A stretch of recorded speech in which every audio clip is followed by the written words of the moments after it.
Hi, this is Mystery Box, and I've got a cool thought experiment I think you're going to love. It sets up a theoretical situation where the theist is forced to argue against himself. So let's get right to it. Let's start with a simple observation. The Christian God is basically an atheist. The Christian God thinks he's the only God, thinks he's always existed, knows everything, he was not created. I think it's fair to say that the Christian God can be described in his own dimension as an atheist. So next, let's take that, and then we'll do what the theists do, and we'll suppose something into existence to explain things. We'll suppose a metagod, and metagod explains the Christian God the same way that the Christian God explains us. So there's this dimension that we exist in, and we exist in this dimension, and we don't see any gods, because the Christian God is outside of our dimension. He's not observable by us. And, we wouldn't even necessarily know he existed.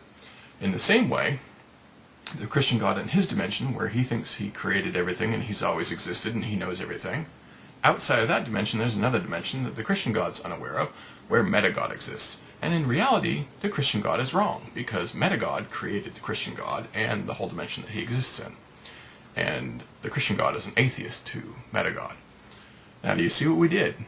You have God, who's the metagod, and an atheist, who's the Christian God.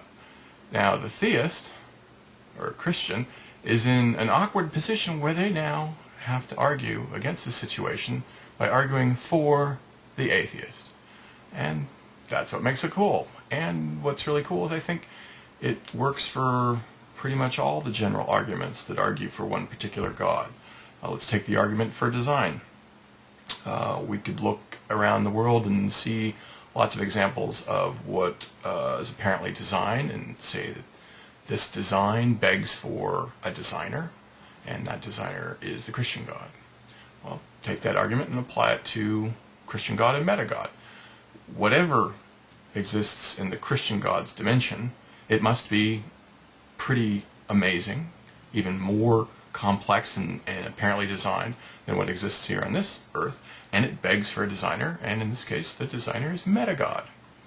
Now, for the theist to argue against this, he has to argue against his own argument. I don't even know how he would do it, but I guess that's his problem. So this situation, I think, can be set up to refute almost any of the general arguments for a single God. Design, complexity, first cause, first mover, fine-tuning, maybe some of the fancier ones like tag or tang or whatever the hell they're called. I think any of them can be reformulated to apply to that situation of a God that's an atheist and then a metagod. So there you go. It's a fun little thought experiment. Take it to a party and try it out.